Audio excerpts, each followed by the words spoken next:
बहुत दिनों के बाद माइक में आए, गला उनका कुछ ठीक नहीं है। आने वाला वक्त में इंशाअल्लाह ताला हम लोग उनका पूरा जलवा देखेंगे। अल्लाह उनको तौफीक दे, उनको हयात दे।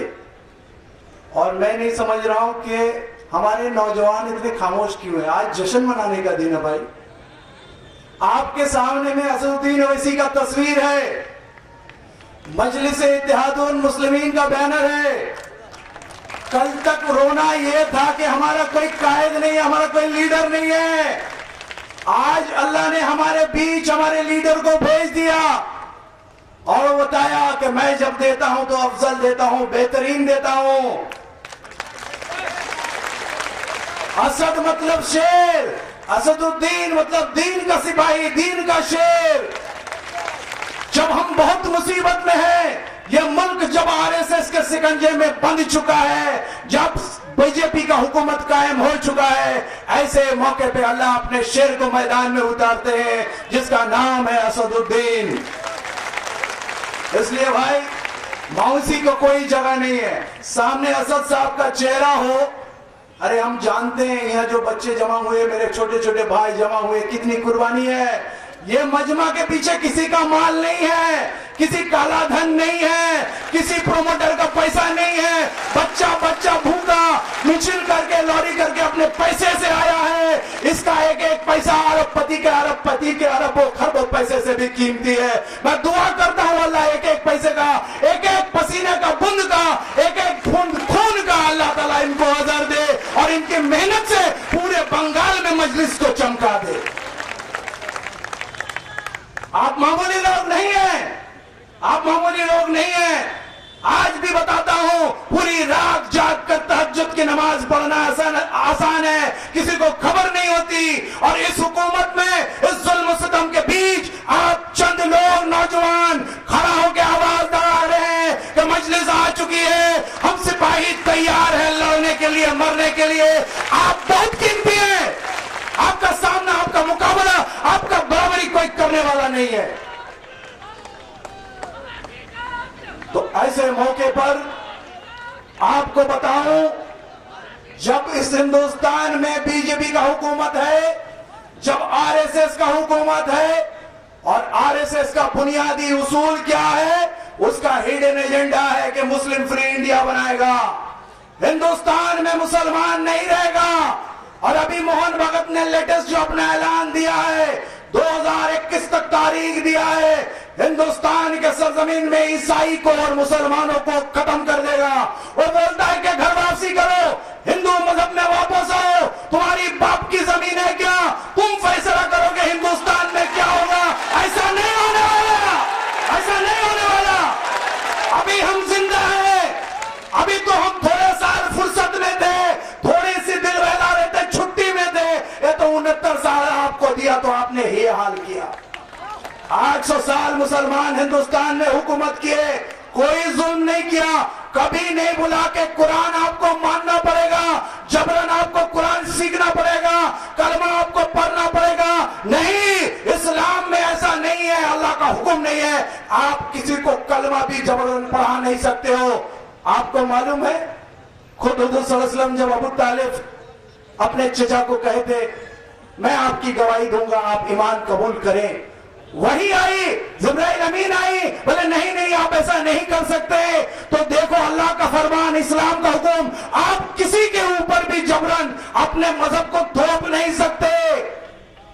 और आज ये आरएसएस वाले, कल के छोकरे, आज इनको क्या फुर्सत मिला, हमारी इत्तेहाद की कमी की वजह से। हमारी इत्तेहाद की कमी मतलब हिंदुस्तानियों की इत्तेहाद की कमी है।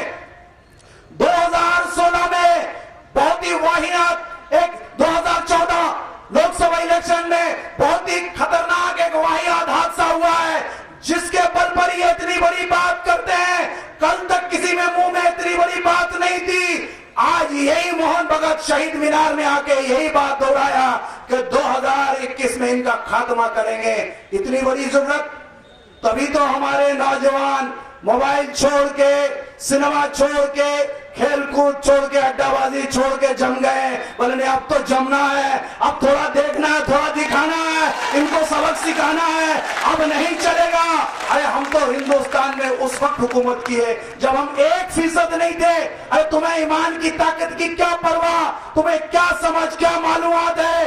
एक असदुद्दीन पार्लियामेंट में खड़ा है, उस मुल्क में कैसी कैसी बात की जा रही है। सुषमा स्वराज फॉरेन मिनिस्टर बोलती है कि गीता को राष्ट्रीय ग्रंथ बनाओ। आपका योगी आदित्यनारायण बोल रहा है कि मस्जिदों से माइक को हटा के सैफरन फ्लैग लगाएंगे। हिम्मत तो देखिए, आज तक ऐसा नहीं हुआ। उसने बोला मस्जिदों में सुअर का चास करेंगे, नौजुबिल्लाह, और बताता है कि मुस्लिम औरतों को कवर से उतार कर उसका रेप करो। मैं बोलता हूं इस मुल्क में जो हिंदू भाई है वो भी शर्म करेंगे ऐसी बात पर, क्योंकि हिंदू मजहब भी ऐसा कोई इजाजत नहीं देता है कि आप किसी भी मां बहन की इज्जत ले लो। ये योगी आदित्यनारायण कौन है, कैसे पार्लियामेंट में पहुंच गया, पार्लियामेंट में खड़ा होकर ऐसा बात क्यों कर रहा है। ये तो हिंदुस्तान का तहजीब नहीं है। कसूरवार हम लोग हैं, हिंदुस्तानी जो लोग हैं, हम हिंदू मुसलमान सिख ईसाई अपने इत्तेहाद को कायम नहीं कर सके तो इन शैतानों का राज हो गया। 2014 में जो हादसा हुआ, आप सोचो कितना भयंकर हादसा है, लेकिन ये बीजेपी का हुकूमत होने के बावजूद, ये आरएसएस का हुकूमत होने के बावजूद हम मायूस नहीं है, हम मायूस नहीं है। हम जानते हैं ये हिंदुस्तान की जमीन पाक है, यहाँ के लोग अच्छे हैं, इस हिंदुस्तान के लिए 1000 बार मर मिटने के लिए हम तैयार हैं। ये मुल्क हिंदुस्तान के दलालों के हाथ में चला गया, वहां से हिंदुस्तान को बचाना ये मकसद है। सिर्फ मुसलमानों का मसला नहीं है, पूरा हिंदुस्तान की इबादत करना है। ये क्रिश्चियन को भी मारने की बात करते, क्रिश्चियन में तो कौन कौन आते, सारे आदिवासी दलित नॉर्थ ईस्ट के जितने भाई है उसमें मेजोरिटी क्रिश्चियन मिलता है, तो घुमा फिरा के तो आप सारे लोगों के खाने की बात करते हो। ये हुआ कैसे आपको बताऊं। आज जो हम यहाँ जमे हुए हैं और पिछला 1 महीना से कलकत्ते के हर हिस्से में, हावड़ा में, अलग अलग जगह में मीटिंग कर रहे हैं, एक ही बुनियादी बात जो बताने की कोशिश कर रहे हैं कि हिंदुस्तान को बचाना है। हिंदुस्तान के लोग मासूम हैं, अच्छे हैं, ये अनासिर लोग नहीं है। तो गलती कहां हुई, बीजेपी का हुकूमत के खिलाफ सारे लोग थे। हिंदुस्तान में 2014 में जो हुकूमत बनी उसमें बीजेपी को वोट मिला 29%। होशियारी से इस बात को समझिए, सिर्फ 29% वोट मिला, जबकि 22,000 करोड़ रुपया मीडिया में खर्चा किया गया। उसको कैपिटलिस्ट इंडस्ट्रीज पैसा दिया, इजराइल अमेरिका का बैकिंग था, सारे पैसा लगा के हर चैनल, बांग्ला, उर्दू, मराठी, गुजराती, तमिलम, भोजपुरी, जितना भी लैंग्वेज है, हर टीवी में एक ही प्रचार चला के मोदी आ रहा, आपकी बार मोदी सरकार। Opinion poll, survey report, intelligence report, सब बोला कि मोदी आ रहा है। लोग घर में बैठ के टेलीविजन स्क्रीन पर देखकर हैरान है कि मोदी आएगा तो हिंदुस्तान को बर्बाद कर देगा। वो गुजरात का कातिल, वो दुनिया का टेररिस्ट नंबर 1, यूट्यूब में जाइए तो टेररिस्ट नंबर 1 मिलेगा, जिसको पूरे दुनिया के मुल्क बताते कि तुम हमारे मुल्क में आने वाले लायक नहीं हो, तुम हमारे मुल्क में तुमको घुसने नहीं देंगे। चाहे वो अमेरिका हो, यूके हो, ऑस्ट्रेलिया हो, सारे ने इनकार किया। फिर इतना बड़ा जंगली, इतना बड़ा दहशी, ये कैसे हिंदुस्तान के तख्त में आया और हमारी वहां कहां गलती है, उस बात को समझने की जरूरत है, उसको सुधारने की जरूरत है। जब सारे लोग परेशान थे कि बीजेपी को रोकना है, कहीं मोदी प्राइम मिनिस्टर न बन जाए, ऐसे वक्त में आप देखिए 29% वोट लेके हुकूमत में आया।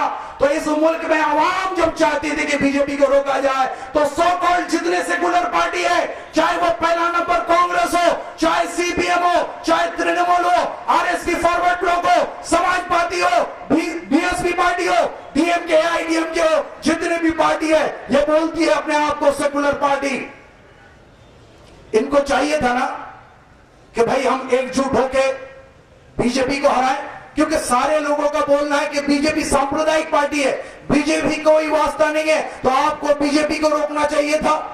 लेकिन आपने क्या किया, कांग्रेस महाराष्ट्र में एनसीपी से साथ अपना जोड़ को तोड़ लिया, हरियाणा में जोड़ था उसको तोड़ा, इसने रामविलास पासवान के साथ जोड़ तोड़ा, इसके साथ सहयोग में यूपीए 2 में सपोर्ट में था मुलायम सिंह और मायावती, उनके साथ भी गठजोड़ नहीं किया। ममता बनर्जी से जोड़ तो पहले टूट चुका था, ममता बनर्जी अलग हो गई। तो आप बताइए, सारे लोग अलग अलग लड़े, ये सारे सेकुलर पार्टी जो अपने आप को बोलते हैं अलग अलग लड़े, और 29%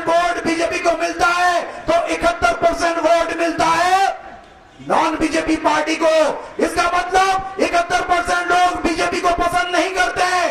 वो मुसलमान के दुश्मन नहीं है, वो मस्जिदों को तोड़ना नहीं चाहते हैं, वो बच्चों को कत्ल करना नहीं चाहते, वो थोड़ा इज्जत का जिंदगी चाहते हैं। लेकिन क्या हुआ कि 71% वोट बीजेपी के खिलाफ गिरा और बीजेपी सारे सीट में जीता।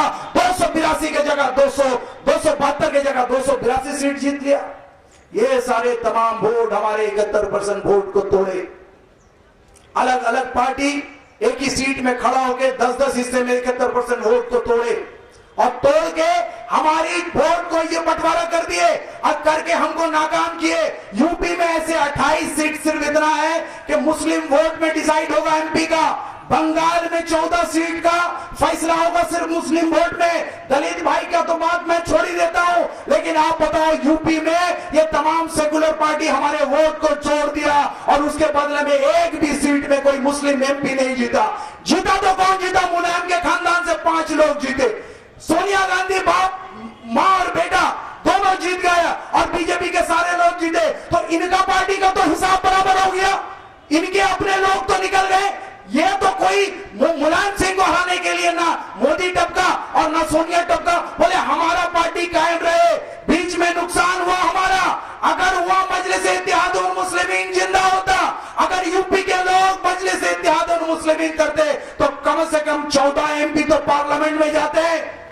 आज जब हमको ललकारा जा रहा है, घर वापसी की बात बोला जा रहा है, तो ऐसे मौके पे एक ही शख्स खड़ा है। हमने इतने एमपी भेजे, 20 से ज्यादा एमपी मुस्लिम एमपी है, लेकिन जब हमारी मां बहन की रेप की जाती है ये लोग खामोश बैठे हैं। हमने सुल्तान अहमद को भेजा है, मोहम्मद सलीम को भेजा है, मौसम बेनजीर नूर को भेजा है, अबू हसन खान चौधरी को भेजा है, इद्रिस अली को भेजा है।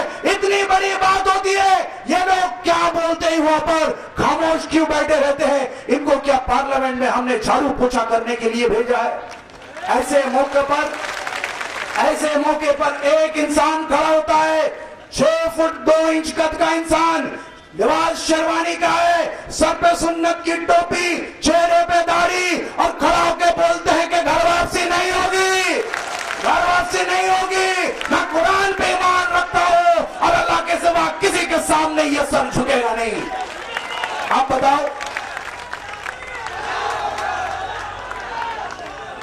बताओ, एक ईमानदार इंसान, उसकी ताकत देखो, अल्लाह तो उसको इज्जत दे रहे। इस मुल्क का पार्लियामेंट कमेटी उसको बोलता है कि you are the best parliamentarian का खिताब उसको दिया जाता है, बोलता तुम्हारे जैसा कोई नहीं। और हम बोलते हैं कि पूरे हिंदुस्तान में ऐसा कोई नहीं है। हिंदुस्तान के तारीख में आज तक इतना बड़ा लीडर पैदा नहीं हुआ है जो ईमानदार है, मुत्तकी है, हिम्मत वाला है, बोलने वाला है, पढ़ा लिखा है, बेजोड़ बादशाह है। मैं कहता हूं मेरे शहंशाह, तुम बंगाल आ जाओ, हम तुम्हारे इस्तेकबाल के लिए तैयार हैं, हम पूरी तरह से मुत्तहिद हैं, तुम्हारे लिए जान निछावर है। तुम आ जाओ, तुम हमारे दिलों में राज करोगे मेरे बादशाह। हम बताते हैं पूरे हिंदुस्तान में सिर्फ मुसलमानों की बात नहीं, दलित समुदाय के लोग, आदिवासी समुदाय के लोग, वो भी बोल रहे हैं कि ये दाढ़ी वाला खूबसूरत लगता है, इसी पे भरोसा करने का जी चाहता है, हम इसी के साथ चलेंगे।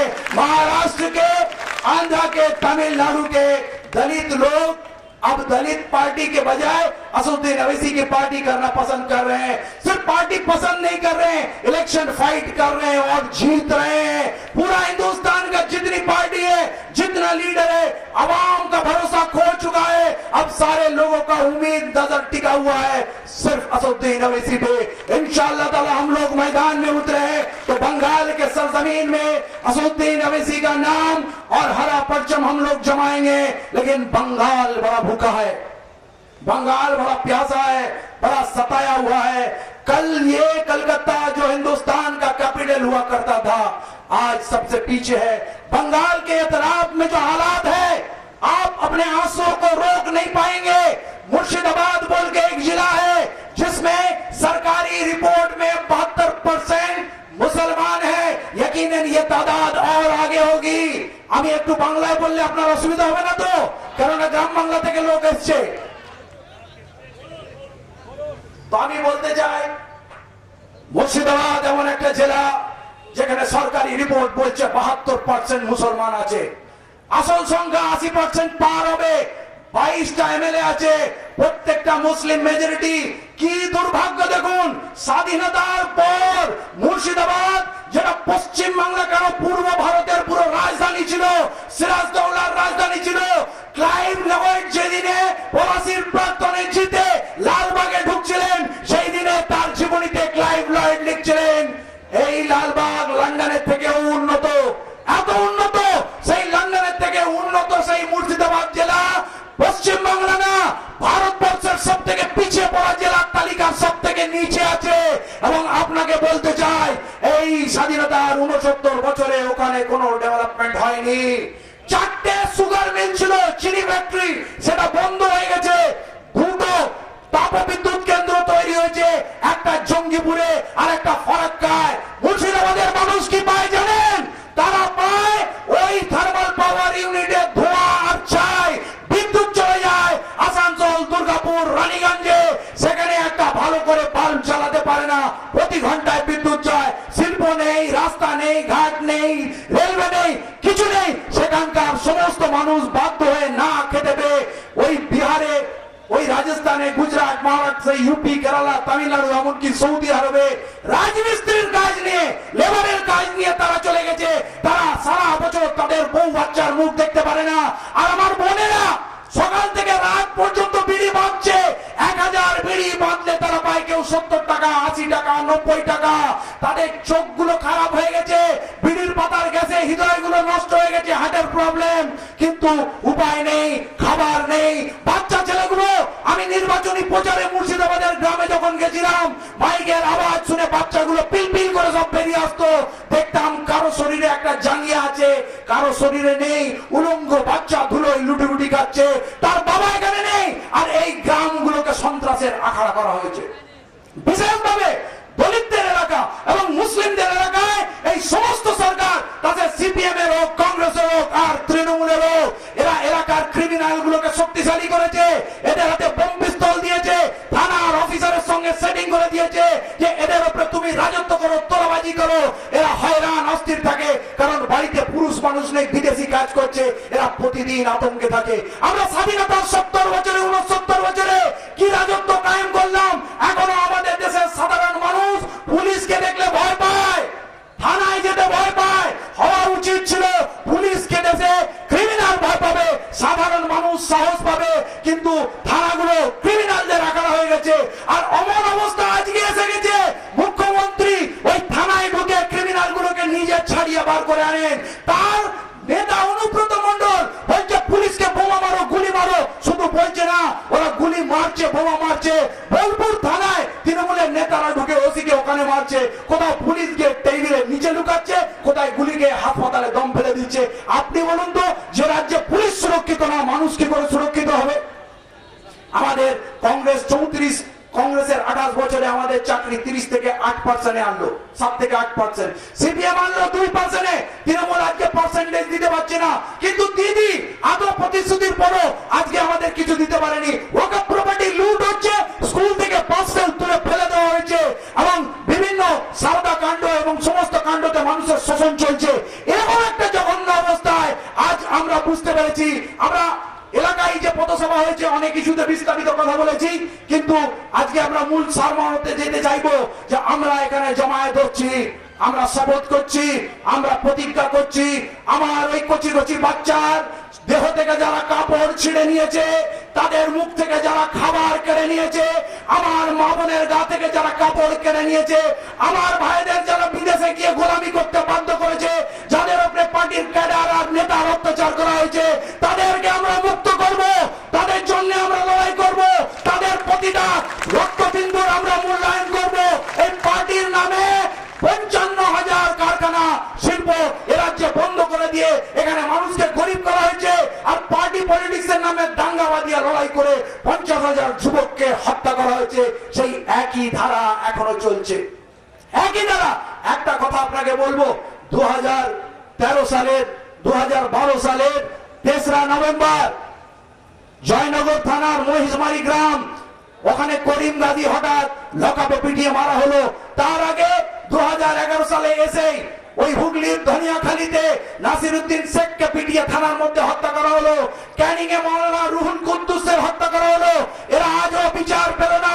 এবং ওই জয়নগরের মহিষবাড়ি গ্রামে যখন কুলতলি থানার ওসি ওকে তুলে নিয়ে পিটিয়ে দিল, ওই থানায় গিয়ে যখন দেখলো লাশ চলে গেছে হাসপাতালে, হাসপাতাল থেকে লাশ নিয়ে আসলো, ওসি বলছে কুলতলি থানার ও ছিল কুখ্যাত ডাকাত, ওর কাছ থেকে 9mm এর রিভলভার পাওয়া গেছে।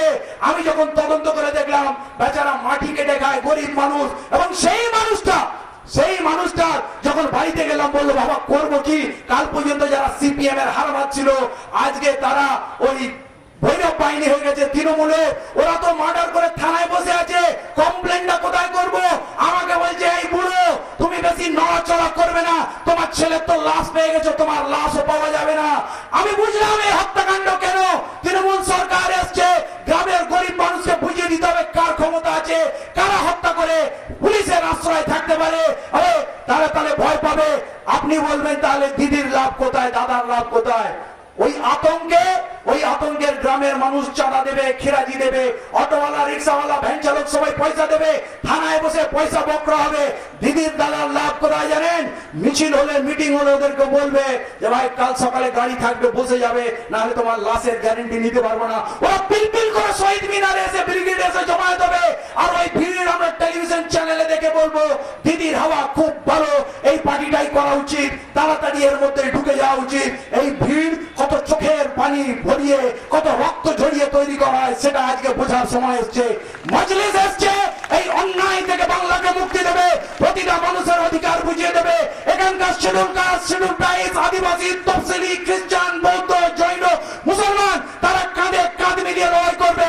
হিন্দু মুসলমানের লড়াই আমরা লাগতে দেবো না, সাম্প্রদায়িক দাঙ্গা হতে দেবো না, ভুক্তি দিয়ে আমরা দাঙ্গা রুখবো। তাই বলছি দেশের হাল ধরো। আমরা ভোট ভাগাভাগি করে আমাদের এই সেকুলার দলগুলো বিজেপিকে শাসনে বসিয়েছে। অতএব বিজেপিকে যদি শাসন থেকে সরাতে চাও, এই ভারতবর্ষের বুক থেকে যদি বিজেপিকে তাড়াতে চাও, তাহলে ঐক্যবদ্ধ হও। আমরা প্রথমে আমাদের সিটগুলো বার করে নেব, তারপরে দেখবো আমাদের সঙ্গে দলিত ভাইরা কতটা কে কোথায় আছে, আমরা তাদের সঙ্গে জোট বাঁধবো, আমরা সরকার তৈরি করবো, আমরা সরকার বলবো। কিন্তু চোখ বন্ধ করে আর কোন পলিটিক্যাল পার্টিকে ভোট দিয়ে দেবো না, ভোট দিয়ে তার কাছে ভিক্ষা চাইবো না, আর তার লাথি খাবো না। এই কথা বলে আমি আমার বক্তব্য सीमित করছি, কারণ অনেক দূর থেকে এসে অনেকে ক্ষুধার্ত আছে। मैं आपको इतना बोलना चाहूंगा, आप जिस इत्तेहाद का नमूना आज यहाँ पेश किए, इस इत्तेहाद का नमूना को पूरे बंगाल में फैला देना है। आप तमाम लोग अपने इलाके में भाई से, बुजुर्गों से, मस्जिदों के इमाम से गुजारिश करें, आप आओ मेरे पीठ पीछे खड़े हो जाओ। हर घर तक पहुंचना है, हर अमीर गरीब तक, हर कच्चा पक्का मकान तक पहुंचना है, और बंगाल में मजलिस को कायम करना है। हमारे साथ इत्तेहादुल मुस्लिमीन का लीडर असदुद्दीन अवैसी है, वो कई दिन 3 दिन पहले डिक्लेयर किए हैं कि बंगाल हमारा अगला निशाना है। केरला और आसाम छोड़ के हर स्टेट में हम इलेक्शन लड़ेंगे। इसलिए जब हमारा सरदार का ऑर्डर आपको मिल चुका है, अब बैठने का फुर्सत नहीं, आप ओवर टाइम काम करो, आप टूट पड़ो। बंगाल में मजलिस को कायम करना है, अब कहीं रुकने का कोई नाम नहीं। इस मेहनत को आप फैलाओ, और जो लोग दूर दराज से आए हैं, जो हम लोग से राब्ता करना चाहेंगे, वो इस मीटिंग के बाद हम लोग थोड़ी देर यहाँ ठहरेंगे, आप बातचीत कर सकते हैं, आप नंबर एक्सचेंज करो, हम कैसे बंगाल में इस काम को फैलाएंगे उसका फिक्र हम लोग करेंगे। इसके बाद भी आप जब चाहे फोन करो, हम लोग मिलते रहेंगे। और मैं आपको बोल रहा हूं, आप जिस इंसान के लिए इंतजार में बैठे हैं, अरशद नदवी साहब, जिनकी बोल आपको ऑक्सीजन देती है, आपके खून में उबाल लाती है, आपको जोश देती है, मैं भी उनको समाप्त करने के लिए इंतजार हूं। लेकिन आपको बोलूंगा और थोड़ी देर रुक जाइए, हम सब भूखे प्यासे हैं, इंशाअल्लाह ताला ये कुर्बानी कल रंग लाएगी। अल्लाह इस मेहनत को, इस कुर्बानी को कबूल करे। इसी के साथ मैं अपनी बात को खत्म करता हूं, और यहाँ पुलिस एडमिनिस्ट्रेशन का मैं दाद देता हूं, शुक्रगुजार हूं, जो पुरअमन तरीके से यह बंदोबस्त उन्होंने अरेंजमेंट किया, जो कोऑपरेशन उन्होंने दिखाया, उसके लिए मैं उनका शुक्रिया अदा करता हूं। इंशाअल्लाह ताला, क्योंकि ये बंगाल सब हम लोगों का नहीं है, इस बंगाल में पुलिस महकमा से लेके मजिस्ट्रेट के वफादार जितने भी हैं, जितने भी अदालत में सुप्रीम कोर्ट और हमारे हाई कोर्ट के बैठे हैं, सब इसी गांव में, इसी शहर में हमको जीना पड़ता है। यह मुल्क अगर अच्छा होगा, हमारा बच्चे को इसी रास्ते में चलना पड़ेगा और एसपी के और डीएम के बच्चे को भी इसी रास्ते से गुजरना पड़ेगा। ये बंगाल अमन पूर्व सांप्रदायिक ताकत को हराना है और बंगाल में इंसाफ कायम करना है। इसी के साथ इंशाअल्लाह अल्लाह हमारी मेहनत को कबूल करे और अपनी